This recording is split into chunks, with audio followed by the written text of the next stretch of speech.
علیہ الصلوۃ والسلام نے طواف والی 2 رکعات میں سورۃ الاخلاص اور سورۃ الکافرون پڑھی، یعنی پہلی رکعت میں سورۃ الکافرون قل یا ایھا الکافرون اور دوسری رکعت میں سورۃ الاخلاص قل ھو اللہ احد۔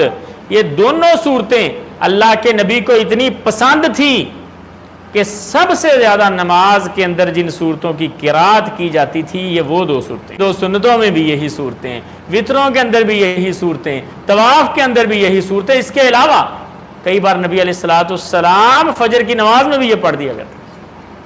سورۃ الکافرون اور قل ھو اللہ احد۔ اور پسند ہونے کی وجہ یہ ہے کہ ان میں توحید بیان ہوئی،